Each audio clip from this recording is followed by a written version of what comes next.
तथागत सिद्धार्थ भगवान गौतम बुद्ध आणि बोधिसत्व डॉक्टर बाबासाहेब आंबेडकर यांच्या प्रतिमांना त्रिवार अभिवादन करून आजच्या धम्म उपदेशाला आपण सुरुवात करूया. तथागतांच्या धम्माचे अनुसरण करण्यासाठी धम्म उपदेशाची फार आवश्यकता आहे. तो धम्म उपदेश आपल्या जीवनामध्ये अंगीकृत करूया.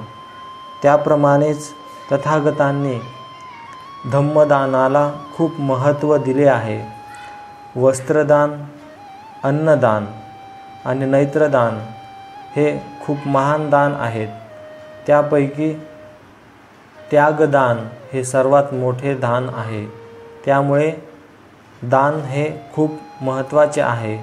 आज आपण पाहणार आहोत अनाथपिंडकाचे दान. अनाथपिंडक दीक्षा घेतल्यानंतर एकदा तथागतांकडे गेला. त्यांच्या उजव्या बाजूला आसनावर बसल्यावर तो म्हणाला, भगवान, आपणास माहीत आहे की धनधान्य समृद्ध आणि शांतीपूर्ण अशा श्रावस्तीत मी वास्तव करीत आहे. तिथे प्रसेनजित राजा अधिकारावर आहे. तिथे एक विहार बांधावा अशी माझी मनीषा आहे. आपण कृपा करून श्रावस्तीत यावे आणि विहाराच्या दानाचा स्वीकार करावा. तथागतांनी मुग्ध राहून दानग्रहण संमती दर्शवली. निराधारांचा मित्र आणि अनाथाचा आश्रयदाता असा तो अनाथपिंडक घरी परतताच राजकुमार जेताचे हरित वृक्षवाटिकांनी आणि निर्मल जलप्रवाहांनी परिपूर्ण असलेले उद्यान त्याच्या दृष्टीस पडले. तेव्हा त्याने विचार केला, हे रमणीय स्थान तथागतांच्या भिक्खू संघासाठी योजिलेल्या विहारासाठी अनुरूप आहे.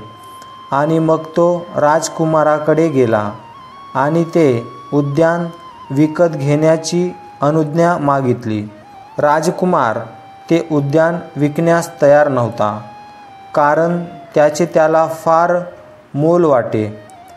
प्रथमतः त्याने नकार दर्शविला, पण अखेरीस तो म्हणाला, या सर्व भूमीवर जर तू सुवर्णमुद्रा पसरशील तरच फक्त तुला ते मिळेल. अनाथपिंडक आनंदित झाला आणि सुवर्णमुद्रा पसरण्यास त्याने सुरुवात केली. पण जेत म्हणाला, तू तसदी घेऊ नकोस, मला जमीन विकायची नाही. पण अनाथपिंडकाने आग्रह धरला. त्याच्यात वादावादी सुरू होऊन प्रकरण न्यायाधीशाकडे गेले. मध्यंतरी लोकात या असामान्य न्यायप्रकरणाची चर्चा सुरू झाली आणि राजकुमाराच्या कानी पडणाऱ्या गोष्टीत अनाथपिंडकाच्या श्रीमंतीची तसेच प्रामाणिकपणाची आणि निष्ठेची हकीकतही आली. म्हणून त्याने त्याच्या योजनेची चौकशी केली.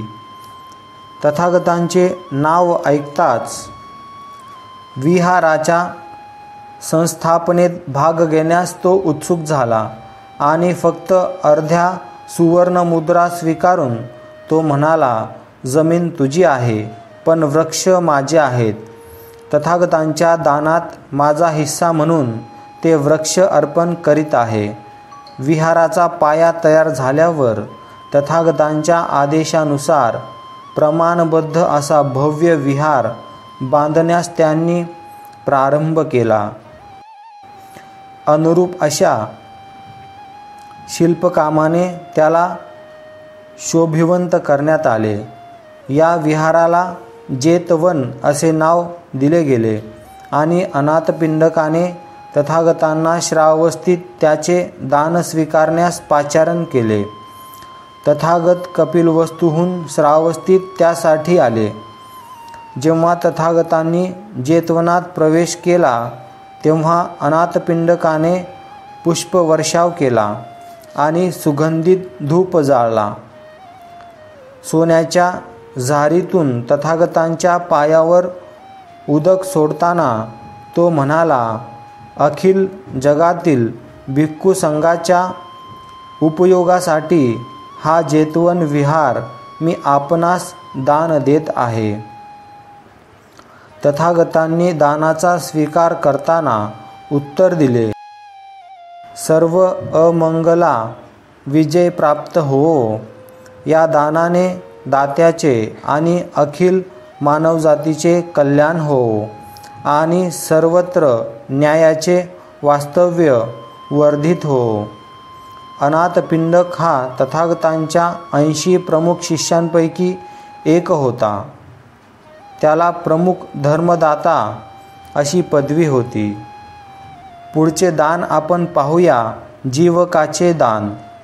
जेव्हा तथागत राजगृहात असत तेव्हा भीष्मगवर जीवक दिवसातून 2 वेळा त्यांच्याकडे जात असे. बिंबिसार राजाने दान केलेले वेळुवन फार दूर असल्याचे त्याला जाणवले. राजगृहात जीवकाच्या निवासानजीक त्याच्या मालकीचे आम्रवन नावाचे उद्यान होते. तिथे एक सर्वांग परिपूर्ण विहार बांधावा आणि आम्रवनासहित तथागतांना त्याचे दान करावे असे त्याला वाटले. या कल्पनेने प्रेरित होऊन तो तथागतांपाशी गेला आणि आपली इच्छा परिपूर्ण करण्याची त्याने अनुज्ञा मागितली. तथागतांनी मुग्ध राहून संमती दर्शवली. अशा प्रकारे आज आपण पाहिले अनाथपिंडकाचे आणि जीवकाचे दान.